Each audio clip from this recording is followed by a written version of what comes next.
I, for one, am grateful, Mrs. Bush, that they are finally bringing civilization to this savage land. I could not agree with you more, my dear. My daddy settled this land, and I know he'll be looking down on us, pleased at how we help the natives. Yes, they've lost their land, but they've gained access to heaven.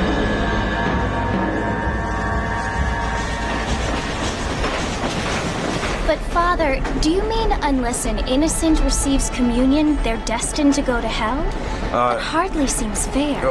What I mean to say, Jenny, is that there is a great deal of difference between an innocent and a savage. I never thought of it that way. Yes, they lived like animals, but they're happier now.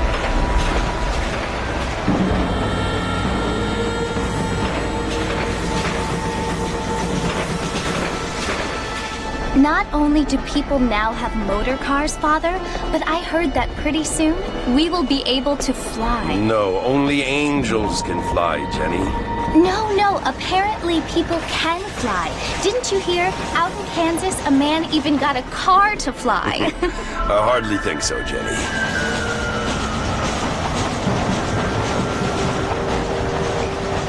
Apparently, Mr. Johns wants to run for governor, which is why he's so concerned with cleaning up the state. Nate Johns. Yes. His family is nothing but hillbilly trash that came here after the war. I don't want to be judgmental, but this state should not be ruled by such a disgusting family. A family without class. Apparently. The Johns family have made a lot of money, and he has a lot of friends in politics. Mrs. Bush, money isn't everything. There are many things that money cannot buy. It seems that money can buy votes, though.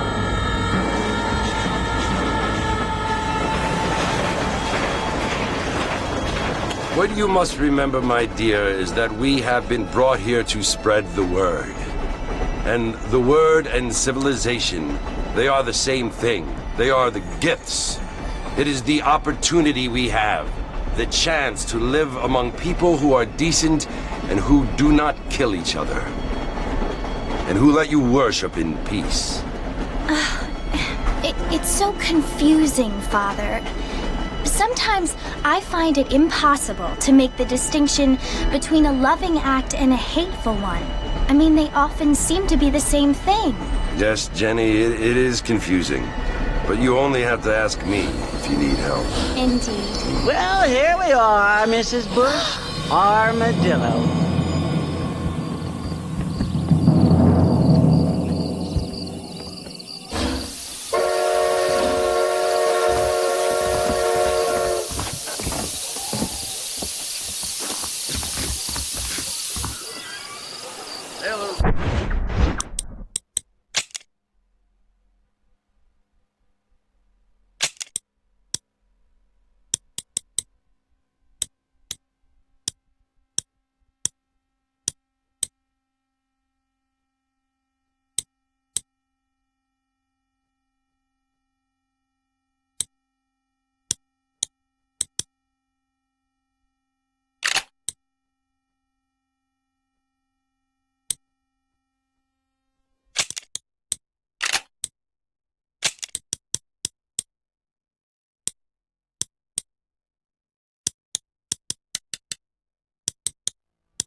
I'll go and never come back.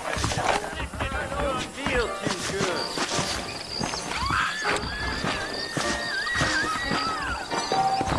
That is correct. I don't feel too good.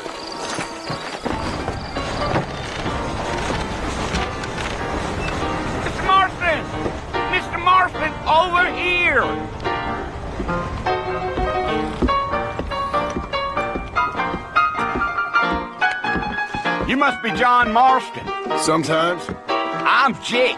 Your friends from Blackwater hired me to guide you. They ain't my friends, but pleased to meet you, Jake. I got the horses saddled up and ready out front.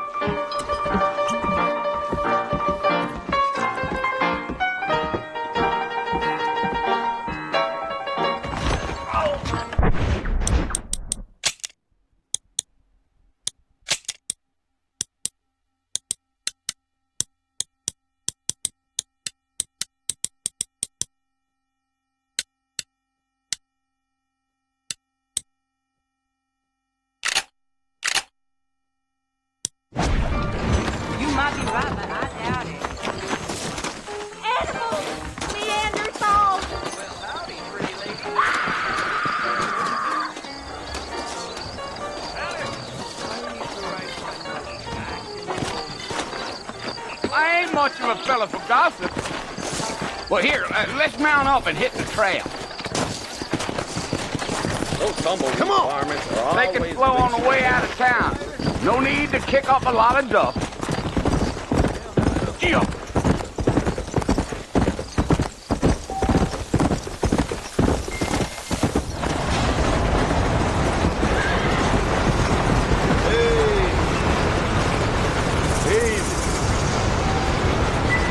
Fort Mercy you want to visit?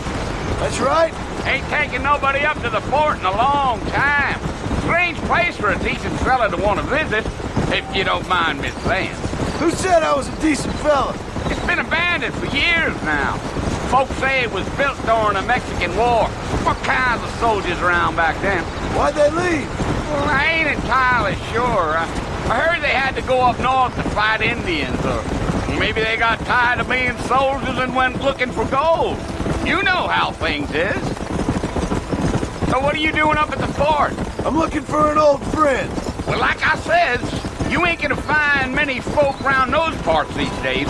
Those you do find are about as sociable as an ulcerated back tooth. I mean, I ain't one to judge a man by the company he keeps, but... Well, he ain't been friends for a long time. Yeah.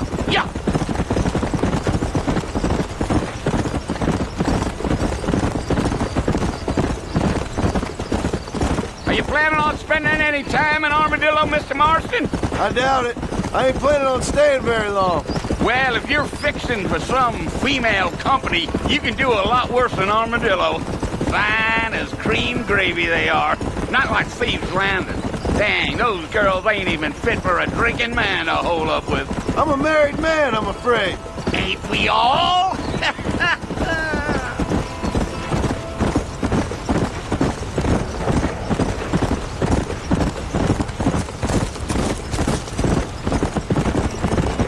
Yeah, so it was the marshal who hired me.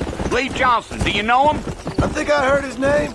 Says he got a telegram from some Blackwater big bugs asking for a guide.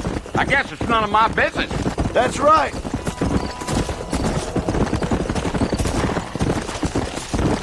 Come on.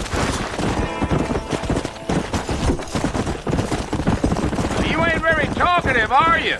Nope. I'm just chewing the dog, mister. It's how I am. I don't mean nothing by it. Trust me. There's things you're better off not knowing.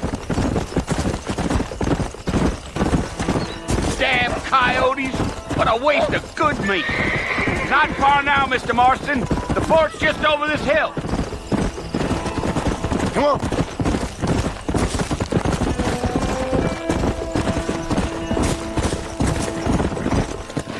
Whoa! Listen, mister.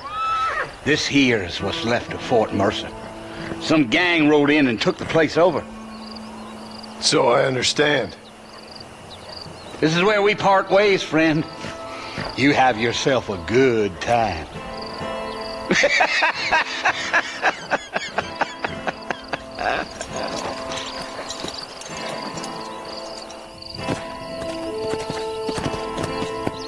Come on.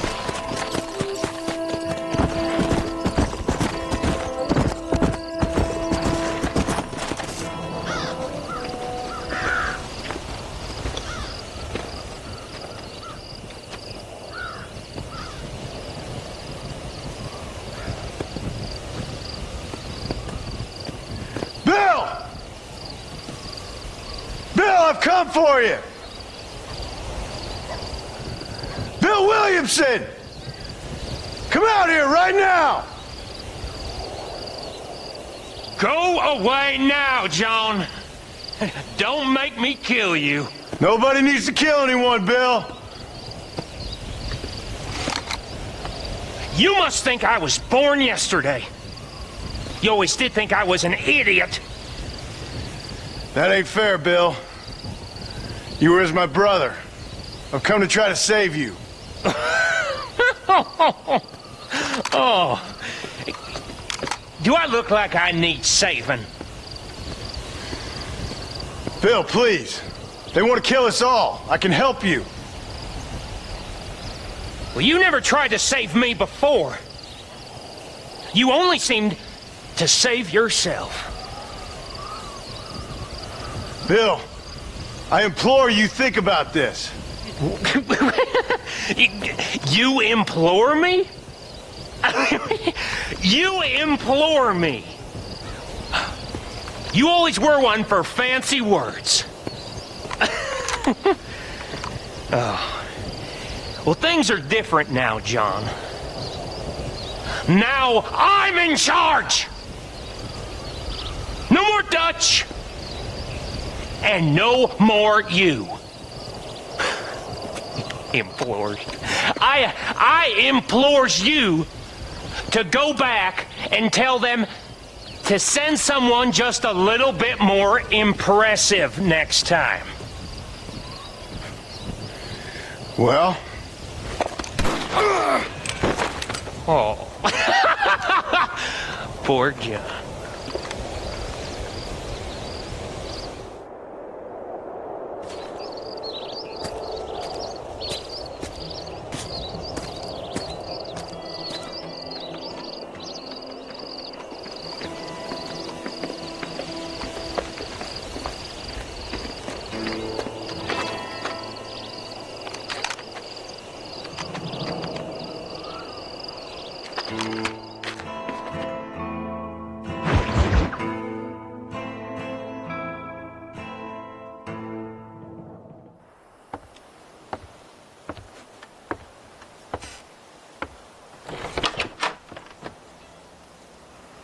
Well, you're alive.